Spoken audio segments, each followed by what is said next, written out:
अब होगा।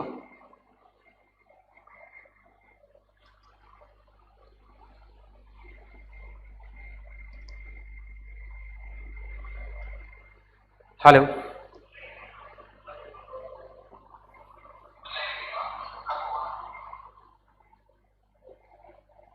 हेलो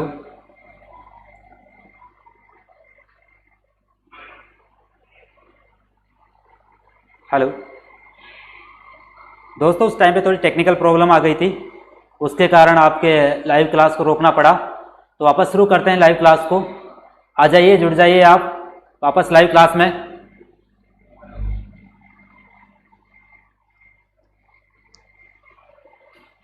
आ जाइए वापस, जुड़ जाइए क्लास में। मैं आपका दोस्त अभिषेक सैनी, और मैं आपकी जो क्लास लेने वाला था, जिससे आप पहले जुड़ चुके होंगे इस क्लास में, तो आपको पता होगा कि अपन कंप्यूटर पढ़ने वाले हैं। और कुछ टेक्निकल प्रॉब्लम आ गई थी पहले, उसके कारण लाइव को बीच में एंड करना पड़ा। तो आपको कोई दिक्कत लेने की जरूरत नहीं है, क्योंकि इस लाइव को मैं वापस स्टार्टिंग से लेने वाला हूं, जहां से अपन ने पहले शुरुआत की थी, और वहां से अपन आगे पढ़ने वाले हैं।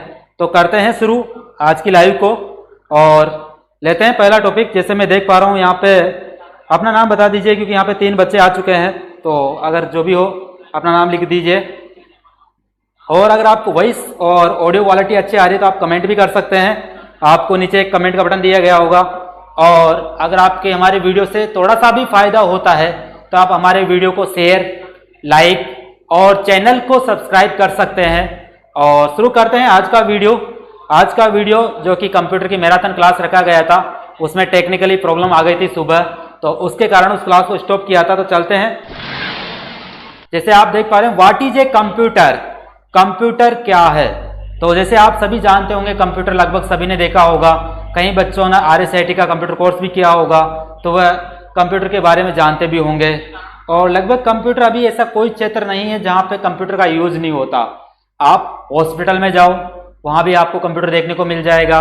आप स्कूल्स में जाओ, आपको वहां भी कंप्यूटर देखने को मिलेगा।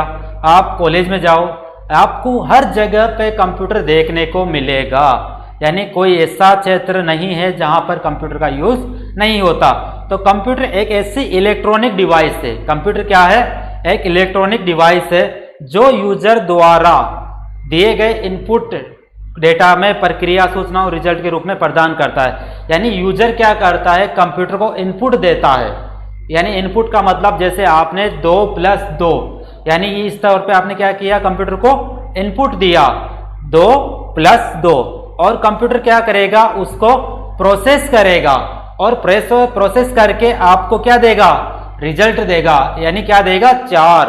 तो आपने क्या किया? कंप्यूटर को पहले इनपुट दिया, किसके रूप में? डेटा के रूप में। तो कंप्यूटर क्या करता है? पहले डेटा लेता है। तो आपके माइंड में क्वेश्चन आ रहा होगा कि डेटा क्या होता है सर? यानी डेटा एक कुछ भी नहीं, जैसे आपके पास कुछ लिखते हो कॉपी में, वो भी डेटा है। आप कुछ बोलते हो तो यानी एक ऑडियो, वो भी डेटा है। आप कुछ वीडियो रिकॉर्ड करते हो, वो भी डेटा है। यानी लगभग हर एक चीज जो आप कंप्यूटर को दे रहे हो, वह क्या है? एक डेटा है। तो कंप्यूटर, जैसे आपने बोला कि एक गाना चलाओ, तो वो भी क्या है? डेटा है। यानी आप कंप्यूटर को डायरेक्शन दे रहे हो, निर्देश दे रहे हो, यानी जो भी आप कंप्यूटर को दे रहे हो वो क्या है? डेटा है। तो इसकी परिभाषा जैसे आप देख पा रहे हो साइड में स्क्रीन पे आ भी रही है। कंप्यूटर एक ऐसा इलेक्ट्रॉनिक डिवाइस है जो यूजर द्वारा इनपुट किए गए डेटा में प्रक्रिया करके सूचनाओं को रिजल्ट के रूप में प्रदान करता है। अर्थात कंप्यूटर एक इलेक्ट्रॉनिक मशीन है जो यूजर द्वारा दिए गए निर्देशों का पालन करता है। यानी कंप्यूटर क्या है? एक इलेक्ट्रॉनिक मशीन है जो क्या करता है? यूजर द्वारा दिए गए निर्देशों का पालन करता है। आपने नहीं देखा होगा, कभी भी कंप्यूटर ऐसा काम नहीं करता जो आप चाहते हो। जैसे आपने बोला कि मेरे लिए ये गाना चलाओ, पता लगे आपने तो गाना कौन सा बोला था, कोई दूसरा चला दिया हो। करता है कभी ऐसा? नहीं करता ना। तो यानी कंप्यूटर क्या करता है? आपके आदेशों का पालन करता है। ये बोल सकते हैं कि कंप्यूटर आपका क्या है? गुलाम है। यानी गुलाम का मतलब जो आप बोलते हो वही काम करता है। कभी आप देखना 2 + 2 लिखना 4 ही आंसर मिलेगा। अगर वो अपनी मर्जी का करता तो आपको 5 भी दे सकता था ना। मगर वो क्या करता है? उसके प्रोग्राम के, यानी जो उसके कंप्यूटर में जो लिखा गया है, उसी के अनुसार वो क्या करता है? आपको रिजल्ट देता है। तो सबसे बढ़िया, सबसे मेन चीज है कि कंप्यूटर क्या करता है? आपके आदेशों का पालन करता है। चलते हैं अगली स्लाइड की ओर। जैसे मैंने आपको कुछ टाइम पहले बताया, कंप्यूटर शब्द लैटिन भाषा से लिया गया है। कंप्यूटर कहाँ से लिया गया है? लैटिन भाषा से, जिसका अर्थ होता है गणना करना, यानी इंग्लिश में बोले तो कैलकुलेशन करना। कंप्यूटर भाषा से लिया, लैटिन भाषा से लिया गया है, जिसका अर्थ होता है गणना करना। और इसका मुख्य तौर से क्या काम होता है? पहला काम डेटा लेना, यानी कंप्यूटर का पहला काम क्या होता है? डेटा लेना। उस डेटा को क्या करता है कंप्यूटर? प्रोसेस करता है और आपको क्या देता है? आउटपुट देता है। यानी पहला काम डेटा लिया, किसके तौर पे? इनपुट, और उससे क्या किया? प्रोसेस, और क्या दिया आपको? आउटपुट दिया। आप चाहो तो इसका कुछ समय के लिए मैं आपको फ्री छोड़ता हूँ, आप स्क्रीनशॉट ले सकते हो, और तब तक मैं आपका कमेंट भी देख लेता हूँ। जैसे बागसन सर का कमेंट आया, और इसके अलावा मुरलीधर सर, शास्त्री सर का भी कमेंट आया। मैं आपका हार्दिक स्वागत है सर, आपका भी हार्दिक स्वागत है। और बाकी बच्चे जो भी देख रहे हैं वो कमेंट कर सकते हैं, और सुबह की टेक्निकल के लिए आप चाहो तो शेयर भी कर दीजिए। बढ़ते हैं आगे की ओर। What is data? मैंने अभी कुछ टाइम पहले आपको बोला, और देखो आप स्लाइड में है भी सही, संख्या, तथ्य, आंकड़ा, इनको क्या कहते हैं हम? डेटा कहते हैं। What is data? Raw facts are now data, यानी जो रॉ फैक्ट्स है उन्हें हम क्या बोलते हैं? डेटा बोलते हैं। संख्या, तथ्य और आंकड़ों को क्या कहा जाता है? डेटा कहा जाता है। चलते हैं अगली स्लाइड की ओर। What is information? तो देखना दोस्तों, दो चीजें होती है, डेटा और इंफॉर्मेशन। डेटा क्या होता है और इंफॉर्मेशन क्या होता है? जैसे मैं बोलता हूं 2, तो ये क्या है? ओनली डेटा है।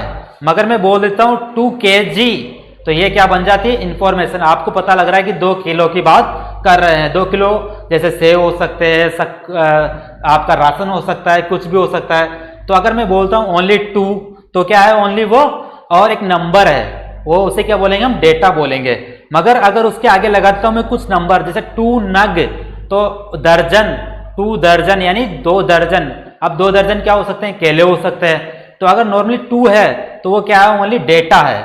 अगर उसके बाद में कुछ लग जाता है, जैसे आपको इसमें देख पा रहे होंगे, data which conveys the meaning of code of information. जैसे एग्जांपल के तौर पे 50 RS, यानी 50 ओनली क्या था? जब अगर मैं 50 की बात करता हूं तो 50 ओनली क्या है? डेटा है। मगर जब उसके बाद RS लग गया, इसका मतलब क्या हो गया? 50 रुपए की बात कर रहे हैं। यानी 50 तो क्या है? ओनली डेटा है, मगर RS लग गया मतलब क्या बात कर रहे हैं? पर 50 रुपए की बात करते हैं।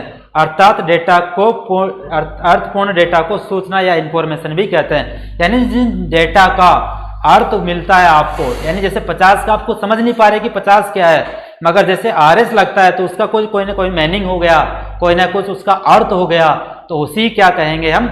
उसे हम सूचना कहेंगे, यानी इंफॉर्मेशन कहेंगे। अब चलते हैं अपन आगे अपन बात करेंगे व्हाट इज कंप्यूटर।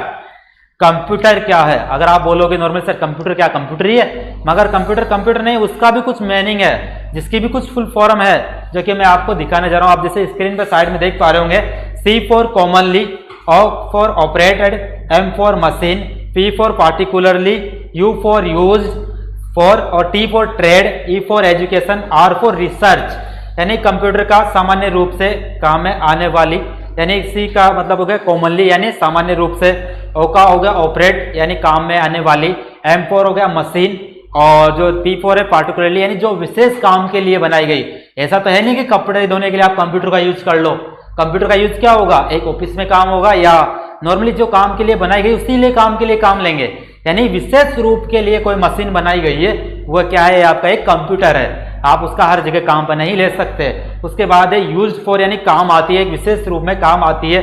किस किस में काम आती है? ट्रेड यानी व्यापार में आप कंप्यूटर का काम यूज कर सकते हो। ट्रेड यानी व्यापार में भी आप कंप्यूटर का यूज कर सकते हो। उसके बाद आप आगे लेते हैं एजुकेशन। आप क्या ले रहे हो? हम क्या दे रहे हैं आपको? एजुकेशन, यानी आप शिक्षा में भी किसका काम ले सकते हो? कंप्यूटर का। और आपको मैं बता दूं, जो आपका भी ये लाइव चल रहा है, जो ज्ञानम क्लासेस की ओर से आप देख पा रहे हो, वो भी किसके द्वारा चल रहा है? एक कंप्यूटर के द्वारा ही लाइव आप देख पा रहे हो। और किसके के में यूज हो रहा है? शिक्षा में। यानी जो कंप्यूटर का यूज वो किस में भी होता है? शिक्षा में भी होता है। रिसर्च यानी अनुसंधान, यानी रिसर्च का जो कार्य होता है उसमें भी कंप्यूटर का प्रयोग होता है।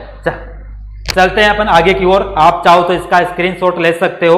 C for commonly, O for operating, M for machine, P for particularly, U for use for, T for trade, E for education. इन सब में आप इसका यूज कर सकते हैं। चलते हैं आगे की ओर। मैं उम्मीद करता हूं आप सभी ने इसका स्क्रीनशॉट ले लिया होगा, और अगर आपने स्क्रीनशॉट नहीं लिया है तो आप कुछ समय बाद ये वीडियो आपको वापस YouTube पे ही मिल जाएगा, जहां से भी आप इस वीडियो का स्क्रीनशॉट ले सकते हो और आपको कोई रोक टोक नहीं है, इस वीडियो को आप कितनी भी बार देख सकते हो। चलते हैं अपन आगे की ओर।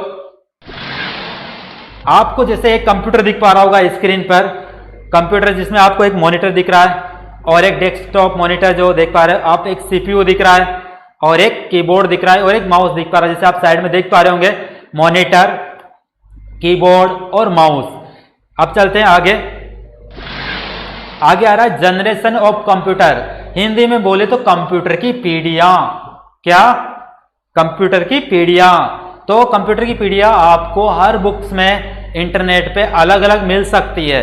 मैं आपको कुछ 5th जनरेशन तक का आपको जानकारी देता हूं और आप इससे अपडेट रहने के लिए और आप अपने एग्जाम के हिसाब से आप नेट से, इंटरनेट के माध्यम से, बुक से आप इसको अपना ज्ञान को अपडेट कर सकते हो, यानी अपने ज्ञान में प्रगति कर सकते हो। तो मैं आपको बताता हूं फर्स्ट जनरेशन कहां से चली थी दोस्तों। फर्स्ट जनरेशन चली थी 1946 से और कहां तक? 1956 तक। जो पहली जनरेशन थी वह कहां से चली थी? 1946 से और कहां तक? 1956 तक। और इसमें किसका यूज किया गया था? इसमें यूज किया गया था वैक्यूम ट्यूब का। और आपके घर में अगर देखा हो तो आपने पुरानी जो टीवियां होती है जिसके पीछे वैक्यूम ट्यूब लगी होती है, जो काफी बड़ी है, लगभग अभी तो गांव के घरों में भी ना मान सकते हैं मगर हो सकती है, क्योंकि अब ये उस टाइप का कोई यूज नहीं है। जैसे अभी LED आ गया और LCD आ गया, तो जो स्टार्टिंग में जो कंप्यूटर आए थे वो कौन से थे? वैक्यूम ट्यूब वाले थे। यानी फर्स्ट जनरेशन के कंप्यूटर में क्या यूज किया गया था? वैक्यूम ट्यूब का यूज किया गया था। और सेकेंड जनरेशन की बात करते हैं तो सेकेंड जनरेशन जब चली थी 1956 से चली थी और 1965 तक चली थी। जो सेकेंड जनरेशन कब तक स्टार्ट हुई थी? तो 1956 से सेकेंड जनरेशन स्टार्ट हुई थी और ये कहां तक चली थी? 1965 तक सेकेंड जनरेशन चली थी। और इसमें किसका यूज किया गया है? कई बार एग्जाम में पूछा गया है और पूछा जा रहा है, पूछा जाता रहेगा कि सेकेंड जनरेशन में किसका यूज किया गया था? तो सेकेंड जनरेशन में यूज किया गया था ट्रांजिस्टर का। किसका यूज किया गया था दोस्तों? सेकेंड जनरेशन में यूज किया गया था ट्रांजिस्टर का।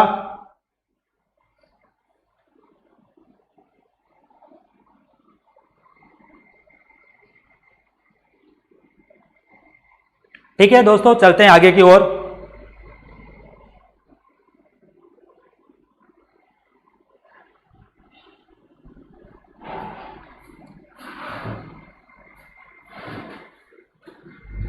चलते हैं आगे। तो अपन अभी सेकंड जनरेशन तक पहुंच गए थे, अब चलते हैं अपन थर्ड जनरेशन की ओर।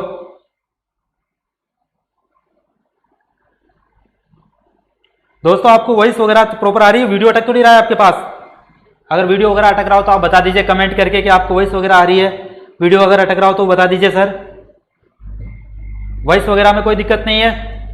चलते हैं आगे। फिर भी अगर आपको कोई दिक्कत आ रही है आप कमेंट करके बता सकते हैं। वॉइस वगैरह में कोई दिक्कत आ रही है क्या?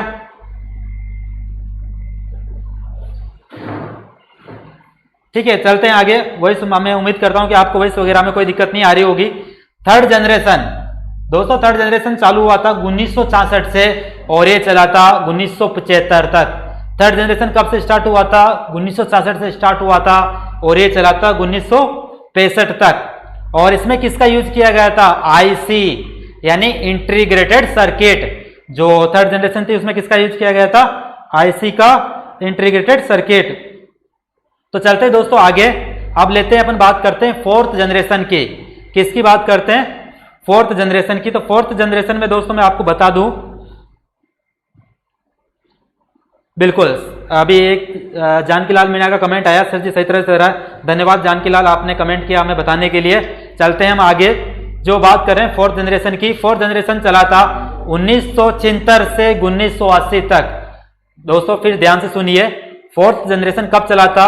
1976 से 1980 तक। और इसमें किसका यूज किया गया था? इसमें यूज किया गया था माइक्रो प्रोसेसर का। किसका यूज किया गया था? माइक्रो प्रोसेसर का। कौन सी जनरेशन में? फोर्थ जनरेशन में यूज किया गया था माइक्रो प्रोसेसर का। अब चलते हैं अपन अगली जनरेशन की ओर, वह है दोस्तों आपके बीच में फिफ्थ जनरेशन। कौन सी जनरेशन दोस्तों? Fifth generation. इस जनरेशन में यूज किया गया था एडवांस माइक्रो प्रोसेसर का। किसका यूज किया गया था? एडवांस माइक्रो प्रोसेसर का, और ये चली थी 1980 तक और अभी तक चलते ही जा रही है। मगर आपको मीडिया में, न्यूज़ में इसके एडवांस भी मिल सकती है, मगर अभी जब तक बुक्स में वगैरह में दी गई है वो 1980 से अभी जो 5th जनरेशन वो अभी प्रेजेंट में चल रही है। तो ये कुछ जनरेशन में आपको बताई, मगर मैं आपको फिर बता देता हूँ, ये टाइम के अकॉर्डिंग अपडेट होती रहती है। तो आपको गूगल पे, यूट्यूब पे जाकर आप 5th जनरेशन सर्च कर सकते हैं, वहां पे आपको डिफरेंट मिल सकती है। तो चलते हैं अपन अगली स्लाइड की ओर।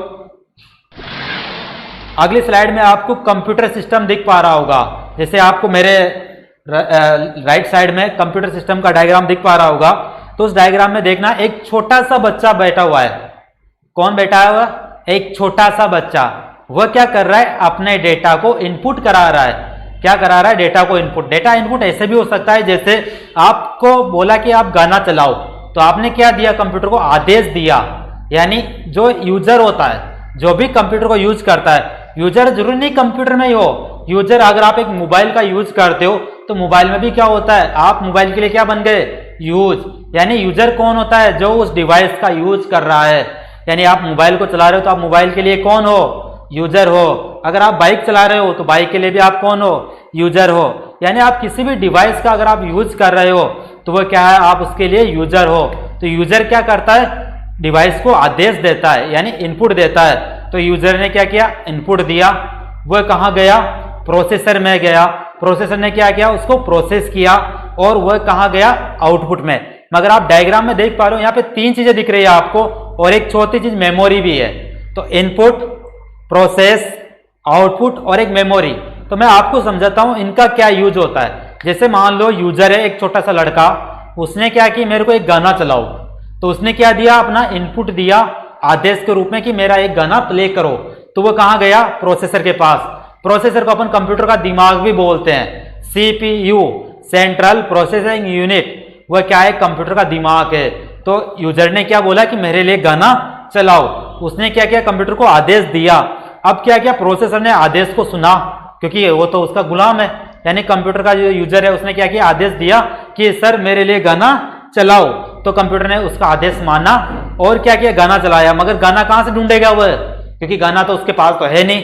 तो गाना कहां मिलेगा उसको? मेमोरी में। जैसे आप देख पा रहे होंगे, एक मेमोरी में जाता है वह और वहां पे ढूंढता है गाने को, और गाना अगर उसको मिलता है तो वो चला देता है। तो चलाएगा कहां पे? वो चलाएगा आउटपुट डिवाइस में। कहां पे चलाएगा?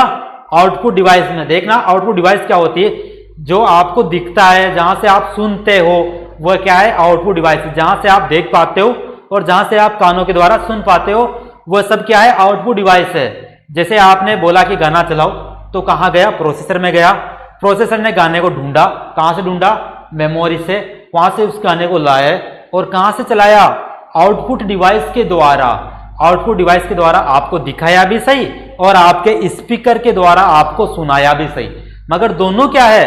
आउटपुट डिवाइस है। ऐसे आप सोच रहे होंगे सर इनपुट डिवाइस भी तो होती है।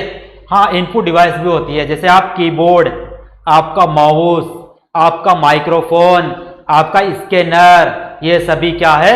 इनपुट डिवाइस है। आगे आने वाले वीडियो में अपन देखेंगे कि input device, output device, memory, काफी सारी चीजें अपन पढ़ने वाले हैं। जैसे धीरे धीरे अपनी क्लास आगे बढ़ती जाएगी और हम इन चीजों को देखते जाएंगे। तो यहाँ पे आपको मैं उम्मीद करता हूँ कि आपको क्लियर हो गया होगा कंप्यूटर सिस्टम किस तरह से काम करता है। तो कंप्यूटर सिस्टम क्या करता है? इनपुट लेता है। इनपुट भी कौन देता है? यूजर। यानी कंप्यूटर को इनपुट कौन देता है? यूजर। यूजर क्या करता है? कंप्यूटर को इनपुट देता है। कंप्यूटर क्या करता है? उसको जो सीपीयू है वो प्रोसेस करता है, और उसको अगर लगता है कि मेरे को स्टोर करना चाहिए, जैसे आप बोल रहे हो कि मैं रिकॉर्ड कर रहा हूं, मेरी वॉइस कहाँ रिकॉर्ड होनी चाहिए, तो कंप्यूटर क्या कर सकता है? उस वॉइस को रिकॉर्ड भी कर सकता है। मगर रिकॉर्ड तो कर लेगा, रखेगा कहां पर? मेमोरी में। और मेमोरी को क्या बोलते हैं हम? मेमोरी को बोलते हैं हार्ड डिस्क। क्या बोलते हैं? हार्ड डिस्क, जहां पे वो आपका डेटा को रखेगा। ठीक है दोस्तों, चलते हैं आगे की ओर। आगे दोस्तों देखते हैं पार्ट्स ऑफ कंप्यूटर, यानी कंप्यूटर के पार्ट्स के बारे में अपन बात करने वाले हैं। सब पार्ट्स होते हैं। एक एक बॉडी दिख रही है इंसान का, उसके भी पार्ट्स हैं। क्या? हाथ, कान, नाक, मुंह, ये सब क्या है? पार्ट्स हैं। यानी पार्ट्स बिना कोई चीज नहीं होती। जैसे आप बाइक की भी बात करोगे तो टायर, इंजन, हेलमेट, यानी ये सब, यानी हेलमेट तो इनसे अलग हो गया, मगर अगर बाइक की बात करते हैं तो गियर, ये सब क्या होते हैं, पार्ट्स होते हैं। तो अपन बात करने वाले कंप्यूटर के पार्ट्स के। इनपुट डिवाइसेज, यानी जैसे अभी अपन कुछ टाइम पहले बात की, कीबोर्ड, स्कैनर, माउस, ये सभी क्या है, इनपुट डिवाइसेज। प्रोसेसिंग डिवाइसेज, जिसमें आता है आपका सीपीयू, यानी सेंट्रल प्रोसेसिंग यूनिट, वह क्या है, प्रोसेसिंग डिवाइस है।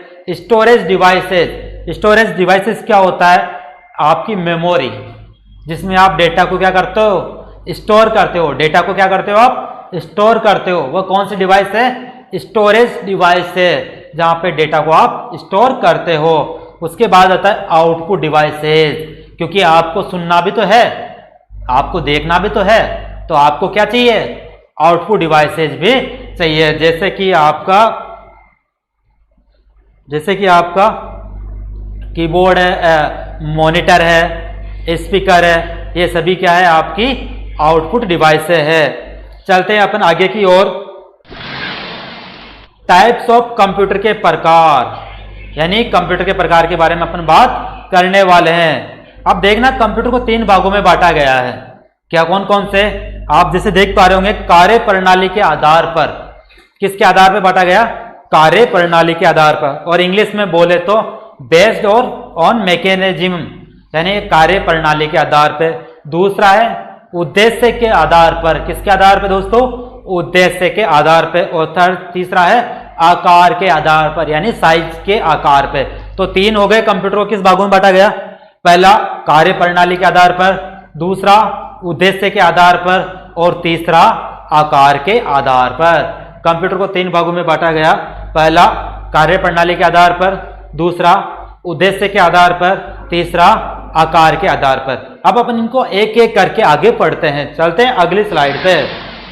तो यहाँ पे वही क्लासिफिकेशन किया गया by type, analog computer, digital computer, यानी किसके बारे में बात कर रहा है ये, उसके आकार के आधार पर, यानी एनालॉग कंप्यूटर, डिजिटल कंप्यूटर और हाइब्रिड कंप्यूटर टाइप के आधार पर। अब बात करते हैं बाय साइज। तो बाय साइज में क्या हो गया, micro computer, mini computer, main frame computer और सुपर कंप्यूटर। ये किसके आधार पर, बाय साइज के आधार पर। अब बाय पर्पज, बाय उद्देश्य, यानी उद्देश्य के आधार पर 2 भागों में बांटा गया है। कौन कौन से उद्देश्य होते हैं, जर्नल पर्पज उद्देश्य और स्पेशल पर्पज। जर्नल पर्पज यानी सामान्य उद्देश्य, और स्पेशल पर्पज यानी विशेष उद्देश्य के आधार पर। तो पर्पज के आधार पर कितने भागों में बांटा गया, 2 भागों में। कौन कौन सा, जर्नल पर्पज और स्पेशल पर्पज। और साइज के आधार पर कितनों बांटा गया, 4 भागों में, माइक्रो, मिनी, मेन फ्रेम और सुपर, यानी 4 भागों में ऐसे बांटा गया। और टाइप के आधार पर एनालॉग, डिजिटल और हाइब्रिड। अब चलते हैं, इनको एक एक करके अपन पढ़ते हैं। क्या करते हैं, इनको एक एक करके अपन आगे पढ़ते हैं। चलते हैं आगे। पहला कंप्यूटर आ रहा है कार्य प्रणाली के आधार पर। किसके आधार पर दोस्तों, कार्य प्रणाली के आधार पर। तो कार्य प्रणाली के आधार पर भी 3 भागों में बांटा गया, जैसे अपन ने पहले पढ़ा, एनालॉग, डिजिटल एंड हाइब्रिड। कौन कौन सा, डिजिटल, एनालॉग और हाइब्रिड, यानी 3 हो गए कुल मिलाकर। एनालॉग कौन कौन से, आप मेरे साथ बोलेंगे, कौन कौन से, एनालॉग, उसके बाद डिजिटल, उसके बाद बोलो बोलो कौन सा, हाइब्रिड। 3 हो गए। कौन कौन सा, एनालॉग, आपको अभी याद करना है, एनालॉग, डिजिटल और हाइब्रिड 3 टाइप में बांटा गया। चलते हैं, बात करते हैं पहले एनालॉग कंप्यूटर की। इसके बारे में आप चाहो तो थोड़ा सा पढ़ सकते हो, जो कि आप पढ़ना चाहो तो। एनालॉग कंप्यूटर वे कंप्यूटर होते हैं जो भौतिक मात्राओं जैसे दाब, यानी प्रेशर, तापमान, टेम्परेचर आदि को मापते हैं। जो आपको एक नीचे थर्मामीटर देख पा रहे हो, एक इमेज में आपको दिख पा रहा होगा थर्मामीटर, ये क्या है, आपका एनालॉग कंप्यूटर है, जो किसको मापता है, दाब को, प्रेशर को, टेम्परेचर को। जब आप बीमार होते हो ना, जब आप हॉस्पिटल जाते हो डॉक्टर के पास, तो बुखार अगर आपको आया हुआ है तो आपके मुंह में क्या लगाता है डॉक्टर, थर्मामीटर। उससे देखता है आपका बुखार कितना डिग्री है। तो उसमें भी कौन सा कंप्यूटर यूज हुआ, एनालॉग कंप्यूटर। यानी एनालॉग कंप्यूटर के द्वारा ही डॉक्टर क्या करता है, आपका बुखार को मापता है, जो कि क्या क्या डिवाइस है, थर्मामीटर। चलते हैं अगले प्रकार की ओर। अगला कंप्यूटर आ रहा है आपके सामने, डिजिटल कंप्यूटर। कौन सा दोस्तों, डिजिटल कंप्यूटर। डिजिटल का अर्थ होता है, जैसे थ्योरी को पढ़ लेते हैं अपन, डिजिटल का अर्थ होता है अंक, जैसे आपको देखा होगा, अगर आपने सुना हो तो अभी पहले तराजू आते थे अपने पास। कौन से आते थे? बाट वाले, जिसमें बाट रखते थे अपन। मगर अभी कौन से तराजू आने लग गए? डिजिटल तराजू, यानी जिसको अपन बोलते हैं अपनी हाड़ौती भाषा में क्या बोलते हैं वो, थाकड़ी बाट। थाकड़ी बाट जिसको अपन हाड़ौती भाषा में बोलते हैं, तो होते तराजू। मगर अभी कौन से आने लगे? डिजिटल। जैसे आप देख पा रहे हो वहां पे क्या होता है, कोई भी चीज रखते हो आप, किराना की दुकान पे जाते हो तो आपको ऑटोमेटिकली दिखा देता है 1.5 किलो, 1 किलो, 500 ग्राम, 200 ग्राम। तो वो कौन से कंप्यूटर है दोस्तों? वह है डिजिटल कंप्यूटर। कौन से कंप्यूटर? Digital computer. तो डिजिटल कंप्यूटर आपने देखे होंगे, अगर नहीं देखे हो तो अभी शाम को जाना अपने पास वाली किराना की दुकान पे और वहां पर आप देखकर आ सकते हो। कौन से कंप्यूटर? डिजिटल कंप्यूटर आप देखकर आ सकते हो, जिसे आपको इमेज में भी दिखाया गया है। चलते हैं अपन आगे की ओर। आगे आ रहा है हाइब्रिड कंप्यूटर। अब हाइब्रिड से याद आ रहा है आपको क्या होता है हाइब्रिड? सुनाओ। हाइब्रिड होती मक्का। जैसे आपके किसान हो तो आपको याद होगा हाइब्रिड मक्का होती है। हाइब्रिड कुछ भी नहीं होता, दो चीजों को मिलाकर तीसरी चीज बना देते हैं अपन, तो वो बन जाती है हाइब्रिड। यानी क्या? जैसे इसमें क्या किया, एनालॉग कंप्यूटर को और डिजिटल कंप्यूटर को मिला दिया। किस किस को मिला दिया? एनालॉग कंप्यूटर को और डिजिटल कंप्यूटर को मिला दिया, और क्या बना दिया आपके लिए? Hybrid computer. यानी आप जानते हो, अपनी हाड़ौती भाषा में जानते हैं हाइब्रिड का बीज। आप जैसे मक्का बोयोगे आपने तो आप लाए होंगे बीज हाइब्रिड। यानी हाइब्रिड क्या होता है? दो को मिलाकर जो मक्का बनती है उसे बोलते हैं अपन हाइब्रिड। तो उसी तरह से यहां पर भी दो कंप्यूटर को मिलाकर तीसरा कंप्यूटर बना दिया, उसे बोलते हैं हाइब्रिड कंप्यूटर। हाइब्रिड कंप्यूटर आपने सबने देखा होगा। पेट्रोल किस किस ने भराया अपने गाड़ी में? आप में से लगभग सभी ने पेट्रोल भराया होगा। दोस्तों मैसेज आ रहा है साफ नहीं दिखाई दे रहा, तो आप अपनी वीडियो की थोड़ी क्वालिटी बढ़ा लीजिए। जैसे मैं देख पा रहा हूं मेरे को यहाँ पे साफ दिख पा रहा है, तो आप थोड़ा सा अपने वीडियो की क्वालिटी बढ़ा लीजिए दोस्तों। थोड़ा सा आप वीडियो की क्वालिटी बढ़ाओगे तो आपको थोड़ा साफ दिख पाएगा। और मैं करता हूँ अपनी तरफ से थोड़ा साफ करने की या थोड़ा क्लीन करने की कोशिश करता हूँ। फिर भी आप चाहो तो थोड़ा सा क्वालिटी बढ़ा लीजिए। जैसे आप अभी 240 में देख रहे हो तो आप 360 कर सकते हैं, तो आपको थोड़ा साफ देखने को मिलेगा। क्योंकि मैं भी देख पा रहा हूँ अभी मेरे जस्ट सामने, तो मेरे को साफ दिख पा रहा है। मेरा अपना बोर्ड का कोई यूज नहीं है, आप बोर्ड की तरफ देखो ही मत हो, अपना बोर्ड का 1% भी यूज नहीं है। आपको सारा यहाँ पे दिख पा रहा होगा साइड में, उन्हीं चीजों को मैं बता रहा हूं। तो अपन बात कर रहे थे हाइब्रिड कंप्यूटर की। तो हाइब्रिड कंप्यूटर की मैं बता रहा था कि पेट्रोल पंप, लगभग सभी ने गाड़ी में पेट्रोल भराया होगा। तो पेट्रोल पे आप देखा होगा, देखना वहां क्या होता है, पेट्रोल को जब नापते हैं तो वह कौन सा कंप्यूटर यूज हो गया? Analog computer. और जब उसको दिखाते हैं आपको डिजिटल बोर्ड पे देखते हो आप, डिजिटल बोर्ड पे आप जब देखते हो तो कौन सा कंप्यूटर है? डिजिटल। यानी वहां पे दोनों कंप्यूटर को मिला दिया। कौन कौन से कंप्यूटर को? एनालॉग कंप्यूटर को और डिजिटल कंप्यूटर को। और उन दोनों कंप्यूटर को मिलाकर आपके लिए क्या बना दिया? Hybrid computer. कौन सा कंप्यूटर बना दिया आपको? Hybrid computer. हाइब्रिड कंप्यूटर में क्या होता है? एनालॉग कंप्यूटर और डिजिटल कंप्यूटर, दोनों कंप्यूटर को मिलाकर आपके लिए जो कंप्यूटर बनता है उसे बोलते हैं हाइब्रिड कंप्यूटर। दोस्तों चाहो तो आप स्क्रीनशॉट ले सकते हो और अपन बढ़ते हैं आगे की ओर। और अभी भी आपको अगर साफ नहीं दिखा पा रहा तो आप कमेंट करके बता सकते हैं क्वालिटी कैसे दिख पा रही है आपको। जैसे मैं यहाँ पे देख पा रहा हूँ कि मेरे को यहाँ पे थोड़ा क्लियर दिख पा रहा है, और आपको फिर थोड़ा क्लियर नहीं दिख पा रहा तो मैं आपसे बोलूंगा कि आप 360 में कर लीजिए तो आपको थोड़ा क्लियर दिख पाएगा। ऐसे भी आज संडे है, अपना डेटा को बचा के क्या करोगे? हाँ पता है, मगर रात को यूट्यूब देखना है। कोई ना, आज मत देखना यूट्यूब, आज वीडियो देख लेना। तो डेटा थोड़ी सी क्वालिटी बढ़ा लीजिए, मैं कोशिश कर रहा हूं आपको बेटर क्वालिटी देने की। चलते हैं अपने अगली स्लाइड की ओर। उद्देश्य के आधार पर, अभी अपन ने बात कर रहे थे अलग अलग प्रकार के कंप्यूटर पे, तो अभी आ रहे हैं उद्देश्य के आधार पे। उद्देश्य के आधार पे कंप्यूटर को दो भागों में बांटा गया है, स्पेशल पर्पज और जर्नल पर्पज। कौन कौन से?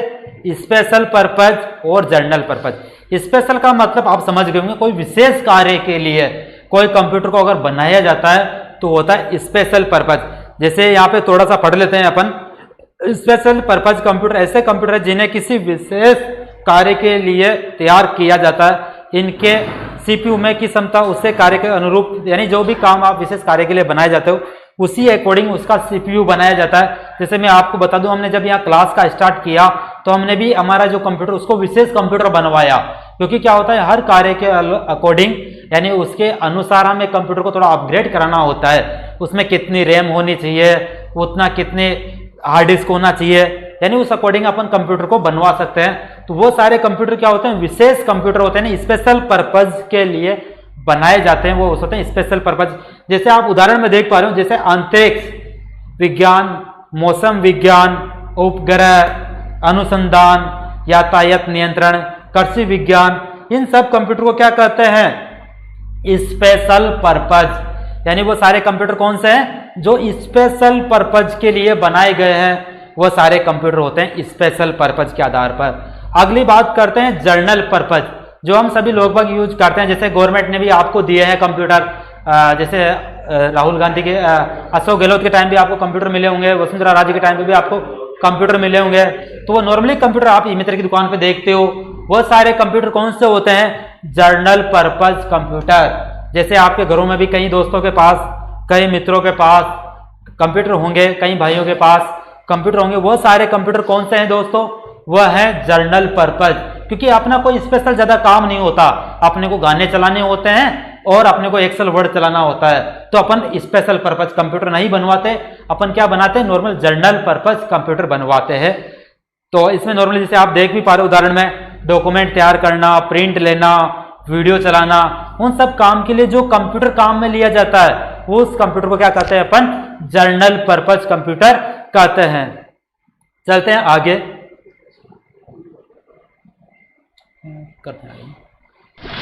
अब चलते हैं आगे, आकार के आधार पर।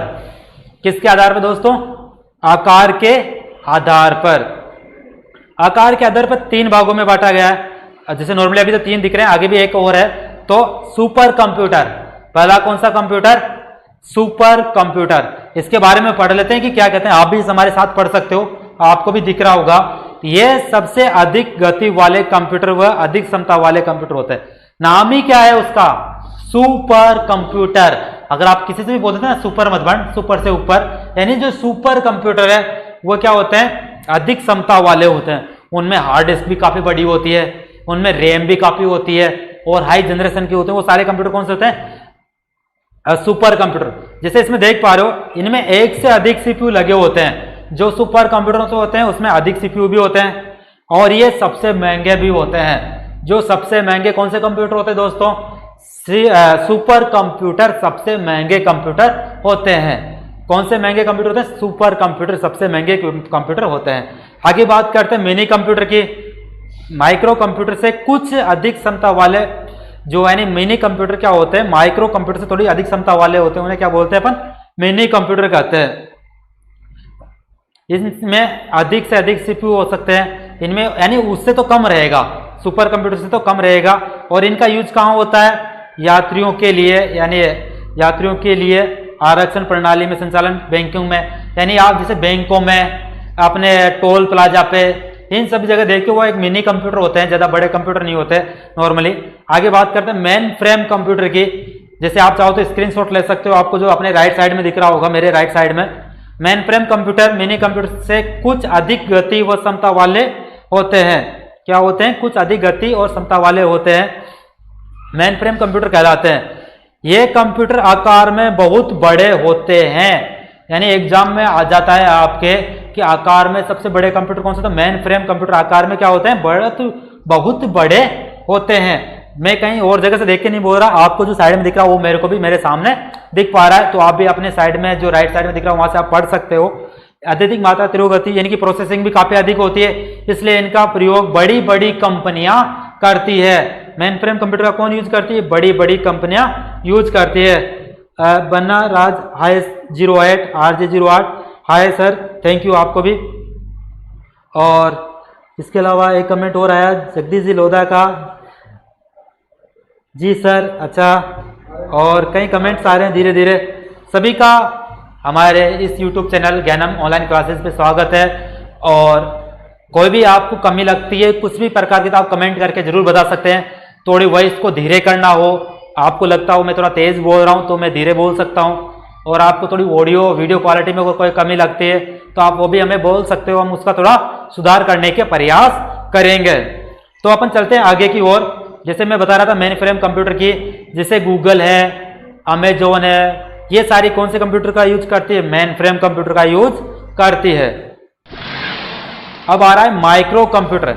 इस कंप्यूटर को माइक्रो कंप्यूटर के दो कारणों से कहा जाता है। मैं पढ़ के बोल रहा हूँ, इस कंप्यूटर को किस कारण से कहते हैं? दो कंप्यूटर के कारण से कहा जाता है। माइक्रो प्रोसेसर का प्रयोग किया जाता है और दूसरा, ये कंप्यूटर दूसरे कंप्यूटर की अपेक्षा आकार में छोटा होता है। यानी माइक्रो कंप्यूटर क्या होता है? वो अदर कंप्यूटर के आकार में छोटा होता है। और आगे पढ़ते हैं अपन। माइक्रो कंप्यूटर आकार में छोटा होता है। इसका स्टडी टैबलेट, जैसे आप स्टडी के लिए जो टैबलेट यूज करते हो वो कौन से कंप्यूटर होते हैं दोस्तों? Micro computer. जो आप पढ़ने के लिए जो टैबलेट का यूज करते हो, मोबाइल से थोड़ा बड़ा होता है, उसे क्या बोलते हैं? हम माइक्रो कंप्यूटर बोलते हैं।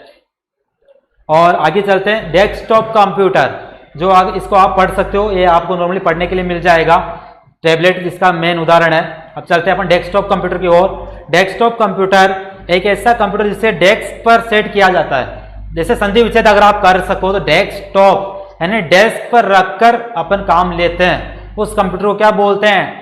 Desktop computer. जिसका प्रयोग कहाँ लेके रखा जाता है? डेस्क पे रखकर किया जाता है, उसे बोलते हैं डेस्कटॉप कंप्यूटर।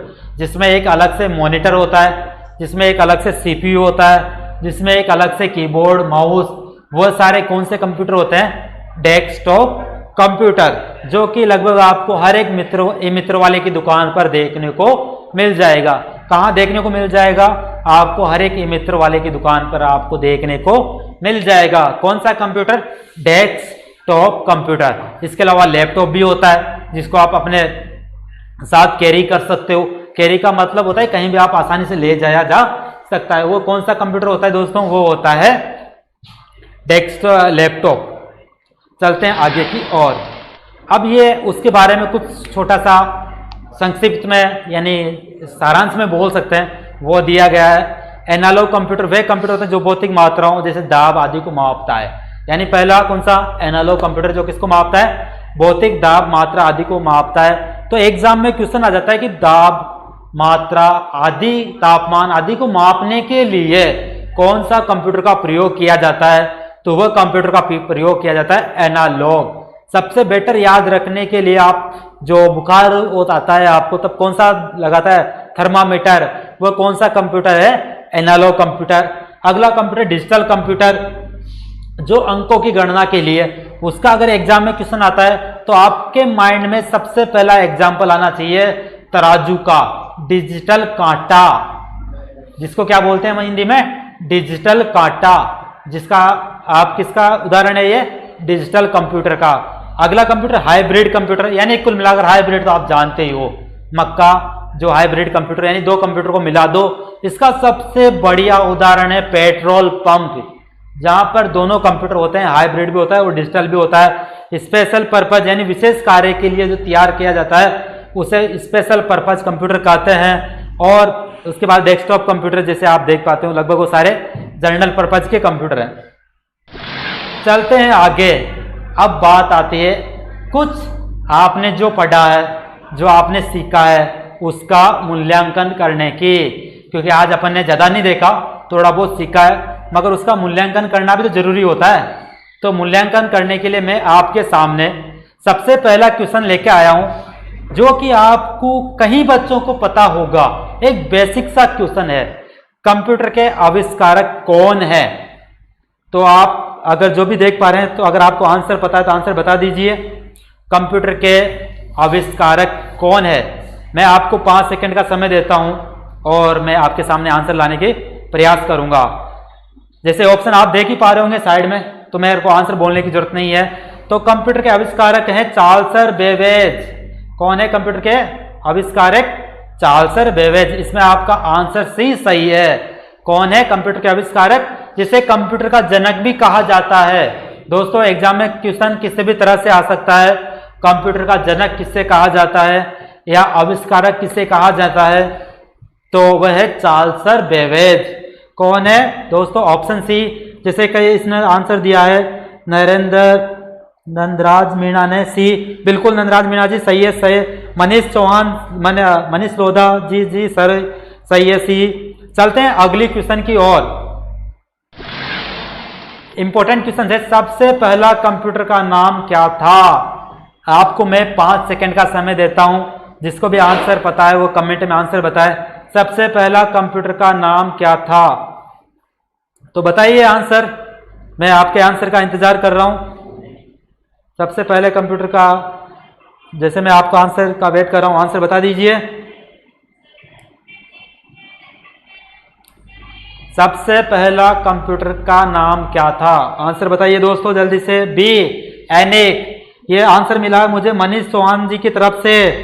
नहीं, मनीष चौहान जी का नहीं है, यह है बना 808 का बी। बिल्कुल सही है आंसर भैया, मैंने ये बना 808, आपका आंसर सही है बी, एनिक सही है आपका आंसर, जैसे बी, एनिक। चलते हैं अगले क्वेश्चन की ओर। बाकी सभी आंसर दीजिए और हो सके तो शेयर कीजिए। नंदराज मीना जी का भी आंसर आ गया बी। बिल्कुल नंदराज मीना जी, आपका भी आंसर सही है बी। चलते हैं अगले क्वेश्चन की ओर। आधुनिक कंप्यूटर की खोज सर्वप्रथम कब हुई थी?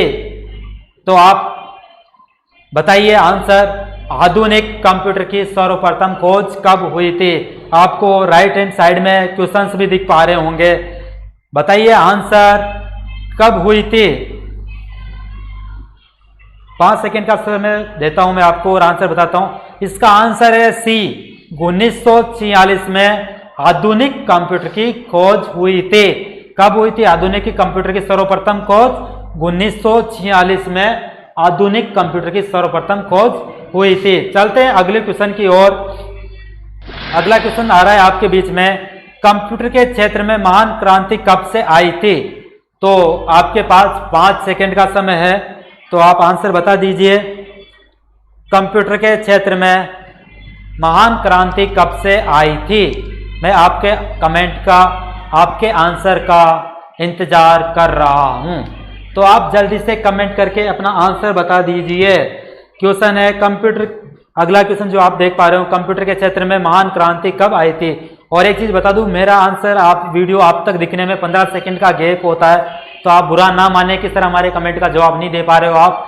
तो मैं आपको बता दूं यूट्यूब क्या करता है, हमारे वीडियो को आप तक पहुंचाने के बीच में 15 सेकंड का गैप लेता है। कितना गैप लेता है दोस्तों? 15 सेकंड का गैप लेता है। तो आप आंसर बता दीजिए दोस्तों, कंप्यूटर के क्षेत्र में महान क्रांति कब से आई थी? तो आंसर मेरे पास आया हुआ है, जैसे मैं देख पा रहा हूं, तो नंदराज मीना का ए, अच्छी बात, और भरद्राज पौड़ा का बी। चलो अच्छी बात, चलते हैं आंसर की ओर। दोस्तों आप सभी का आंसर, जिसने भी डी के अलावा और आंसर दिया वह गलत है दोस्तों। इसका आंसर है 1960 में कंप्यूटर के क्षेत्र में महान क्रांति कब से आई थी? 1960 में महान क्रांति आई थी। चलते हैं अगले क्वेश्चन की ओर। कंप्यूटर का हिंदी नाम क्या है? यह तो लगभग सभी को पता होगा, बच्चे बच्चे के मुंह पे नाम होता है। कंप्यूटर का हिंदी नाम क्या है? तो मैं आपको देता हूं समय, फिर भी आप बताइए इसका आंसर। कंप्यूटर का हिंदी नाम क्या है? बताइए आंसर जल्दी से। मैं आपका आंसर के लिए वेट कर रहा हूं, तब तक आप आंसर दे सकते हैं।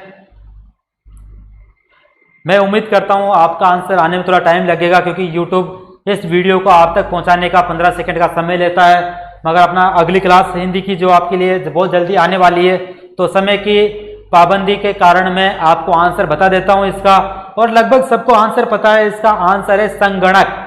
कंप्यूटर का हिंदी नाम क्या है? संगणक। ऑप्शन बी सही है। क्या है? संगणक। चलते हैं अगले क्वेश्चन की ओर। कंप्यूटर साक्षरता दिवस कब मनाया जाता है? दोस्तों बहुत इजी आंसर है, और मैं आपको हिंट दे देता हूं इसकी। महात्मा गांधी के जन्मदिन की तारीख वही इसकी तारीख है। कंप्यूटर साक्षरता दिवस कब मनाया जाता है? तो बताइए आंसर। 5 सेकंड का समय है आपके पास। आप पता है आप आंसर दे रहे हो, मगर मेरे पास पहुंचने में थोड़ा 15 सेकंड का समय लगता है, क्योंकि मेरा वीडियो आप तक पहुंचेगा, फिर आप उसको सुनोगे, आप देखोगे, फिर जाकर आंसर दे पाओगे, तो उसमें थोड़ा गैप होता है। तो उसी गैप को मैं आपके बात का सम्मान करते हुए मैं आंसर बता देता हूं। आप सबका आंसर सही होगा, तो इस आंसर है इसका 2 दिसंबर। और इसकी ट्रिक माने तो सही, कुछ भी माने तो सही, महात्मा गांधी का जन्मदिन 2 अक्टूबर को आता है, उसी तरह से 2 दिसंबर क्या है? कंप्यूटर साक्षरता दिवस मनाया जाता है। तो आप याद रख लीजिए, 2 दिसंबर को कंप्यूटर साक्षरता दिवस मनाया जाता है। चलते हैं आगे अगले क्वेश्चन की ओर। सीपीयू का पूर्ण रूप क्या है? बता दीजिए, इसका बहुत इजी आंसर होगा। सीपीयू का पूर्ण रूप क्या है? सेंट्रल प्रोसेसिंग यूनिट, क्योंकि बचपन से अपन यही पढ़ के आ रहे हैं। ये तो नॉर्मल एक बेसिक सा क्वेश्चन है जो बच्चे के मुंह पर होता है नाम। जैसे आपने सुना होगा दाने दाने पर है खाने वाले का नाम, उसी तरह से बच्चे के मुंह पर नाम है किसका?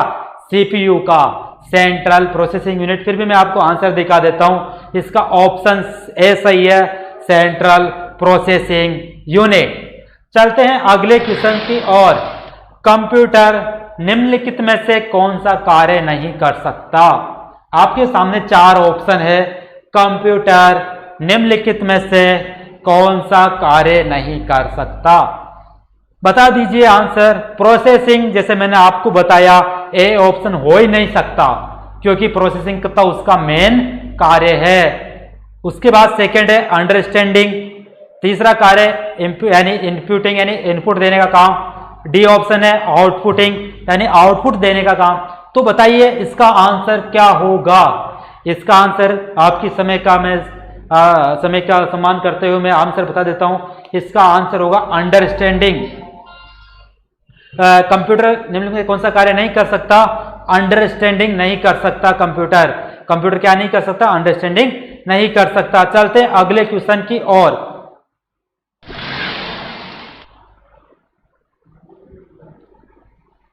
सर जी,